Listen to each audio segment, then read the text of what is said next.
Olá a todos e sejam bem-vindos a mais um vídeo.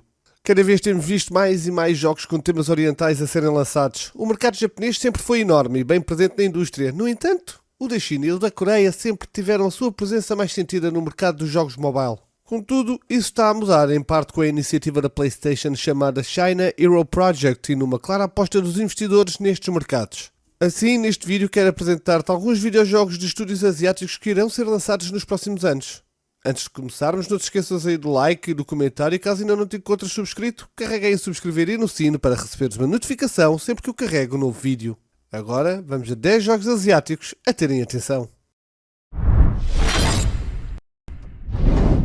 Começamos com o óbvio Black Myth Wukong, com o lançamento marcado para o próximo dia 20 de agosto. Este é um RPG de ação fortemente enraizado na mitologia chinesa e baseado no clássico da literatura chinesa, Jornada para o Oeste. Contrariamente ao que se pensa, este não é um título Souls-like, embora tenha algumas semelhanças com os jogos desenvolvidos da From Software. O combate é feito através de um cajado que o rei macaco Sun Wukong consegue encolher até ao tamanho de uma agulha e armazena na orelha. Adicionalmente, é mais virado para um género semelhante a God of War, conforme indicaram os developers, focando-se muito em combinações, magias, habilidades especiais e na temporização para nos desviarmos. O mapa não é de mundo aberto, embora tenha zonas muito vastas com vários caminhos opcionais. Considerado um dos jogos mais antecipados de 2024, é fácil perceber o motivo. De seguida, Where Winds Meet. Este é um jogo de ação e aventura em mundo aberto que se parece muito com Wulong fundido com Assassin's Creed. O jogo está a ser desenvolvido pela Everstone Games, um estúdio de desenvolvimento chinês, e parece que pode ser uma aventura emocionante passada na China antiga. O seu gameplay é altamente interessante, com o combate a parecer uma mistura de Souls-like com vários elementos de fantasia e magias. O jogo irá passar-se durante a tumultuosa era das 5 dinastias e 10 reinos da China Antiga, onde, segundo o próprio estúdio, iremos explorar uma terra devastada pela guerra e por disputas territoriais, onde as intrigas políticas, as lutas pelo poder e as batalhas épicas moldam o curso da história. Ainda sem data de lançamento confirmada, Where Winds Meet irá ser lançado para a PlayStation 5 e para o PC. O jogo seguinte é The Perceiver. Este é um título de ação e aventura na terceira pessoa que parece usar muitos elementos de Sekiro, Nioh e Ghost of Tsushima. O protagonista parece ser um artista e um nobre que vive numa terra chamada Tang antes de ser invadida e ele mesmo ser assassinado. No seu último suspiro, a personagem do jogador lamenta não ter conseguido terminar a jornada antes de cair na água após ser atingido por flechas. As máscaras que o jogador vai coletando refletem as diferentes personas dos inimigos derrotados. A exploração é muito semelhante a Ghost of Tsushima, mas assim que o combate surge, nota-se uma clara transição para algo mais parecido com Nioh e Sekiro. Um jogo com um combate muito limpo e ótimo sound design do que vimos até agora. Ainda não existe uma data de lançamento definida para The Perceiver, mas tudo indica que será lançado para a PlayStation 4, PlayStation 5 e para o PC. Agora vamos falar de The First Berserker Kazan. A história passa-se no continente Arad, centenas de anos antes do início da história da franquia original Dungeon and Fighter.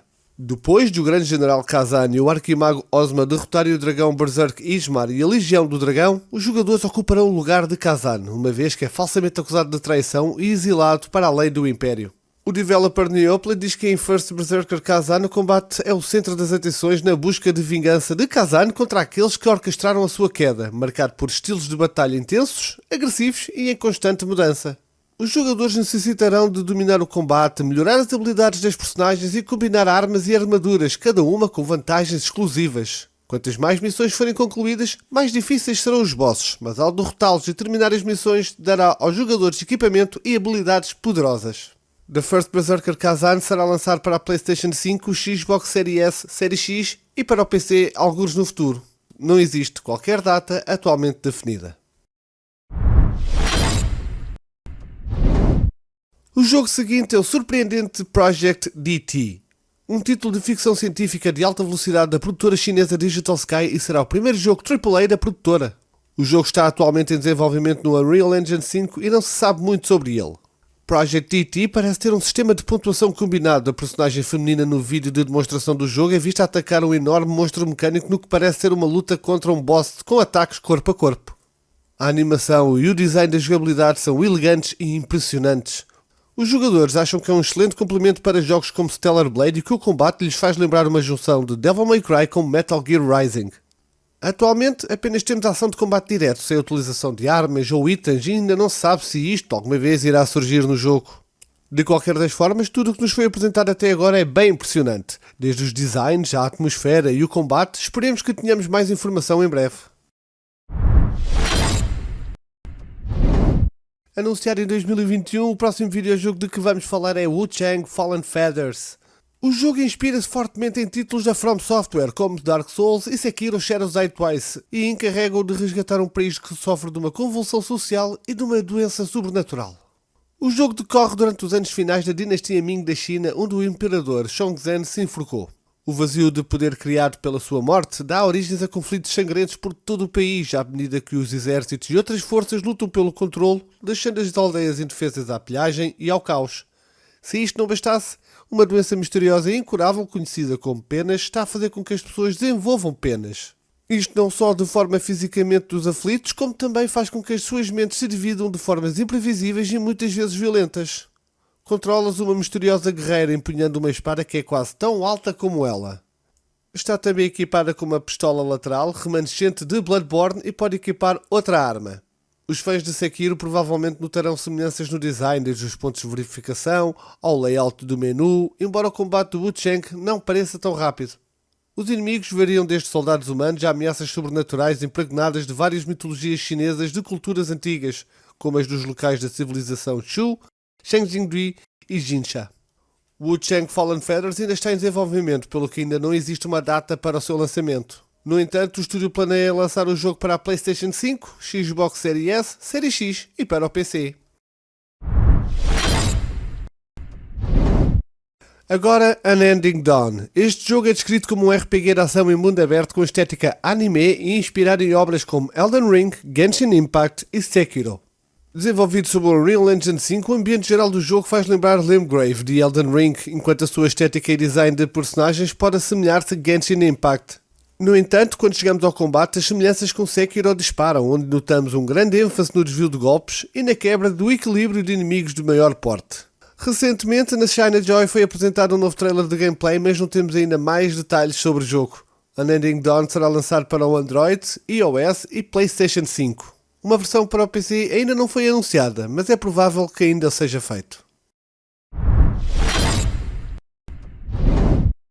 Revelado há pouco tempo, mas com um aspecto visual muito interessante, Ballad of Antara é o jogo de que falaremos agora. Este RPG de ação desenvolvido pela Tapesworks Studio vai ser, de forma inesperada, gratuito para jogar na PlayStation. Poderá ser jogado tanto em modo single player como cooperativo, onde terá várias personagens, cada uma delas com a sua própria classe, habilidades e histórias. O mundo de Ballad of Antara tem duas partes, uma baseada no mundo real e uma versão alternativa repleta de paisagens sobrenaturais e monstros chamados Para. O jogo contará com múltiplas paisagens, cada uma com uma versão do para se aventurar e enfrentar os seres sobrenaturais no seu interior. As personagens que conseguem movimentar-se entre estas realidades são chamadas de emissários. O objetivo geral parece ser encontrar e unir todos eles para evitar que o para drene a vida do seu mundo. Ballad of Antara será um jogo contínuo, pelo que a equipa planeia adicionar mais personagens, ambientes e enredo ao longo do tempo.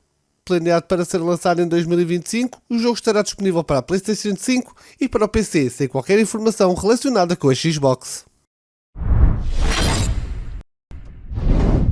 O penúltimo jogo desta lista é Lost Soul Aside. Decorrendo num mundo devastado pela guerra, seguirá a jornada de Kaiser, que se vê fundido com uma raça sobrenatural conhecida como Arena. Como estão ligados, são capazes de comunicar e devem se ajudar mutuamente a sobreviver. O simbionte assume a forma de uma cabeça de dragão flutuante e sombria que pode transformar-se numa variedade de armas em tempo real. Lost Soul Aside é um jogo de luta com espetáculos de ação e personagens fortemente inspirado em Final Fantasy XV. O próprio developer Bing Yang afirmou que começou a trabalhar no jogo devido a ver imagens de Final Fantasy XV em 2014. A inspiração torna-se clara, uma vez que Kaiser, o protagonista, partilha várias semelhanças com o conjunto de movimentos de Noctis. No entanto, o combate está longe de ser semelhante, estando muito mais alinhado com a profundidade de Devil May Cry e sendo capaz de encadear combos e alternar entre armas. O jogo foi apresentado pela primeira vez em 2017, onde Bing Yang era o único developer a trabalhar nele, mas desde então a Sony Interactive Entertainment apoiou o criador, ajudando-o a desenvolver este título. Lost Soul Aside ainda não tem uma data de lançamento definida, mas sabemos que irá estar disponível para a PlayStation 5 e para o PC. E terminamos com Phantom Blade Zero. Depois de Black Myth Wukong, este é provavelmente o mais antecipado de todos. Este novo título é um RPG de ação que se passa num mundo sombrio onde um assassino de elite tem de lutar e servir uma poderosa organização chamada a Ordem. Pouco se sabe da história, apenas que o protagonista se encontra numa contagem decrescente para a morte com apenas 66 dias para viver. A partir da jogabilidade e das imagens divulgadas, o jogo assume um sistema de combate sangrento e duro, pois os jogadores têm de lutar contra vários inimigos ao mesmo tempo e com uma velocidade frenética. O gameplay apresentado tem prometido algo diferente e impressionante e os jogadores estão bem ansiosos para colocar as mãos no título. Embora o jogo apresente áreas que parecem ser de mundo aberto, agarra-se à experiência de mundo semi-aberto, onde algumas áreas não serão acessíveis sem vencer partes específicas da história principal. Com a data de lançamento a poder ser revelada a qualquer momento, Phantom Blade Zero estará disponível na PlayStation 5 e para o PC. E estes foram 10 jogos asiáticos que vos quis apresentar e acho que devemos ter atenção nos próximos tempos. Espero que tenhas gostado do vídeo, não te esqueças de dar aí o teu like e de o comentar para ajudar o canal a ser descoberto por mais pessoas. Obrigado por ter estado desse lado e vemos no próximo. Creep out!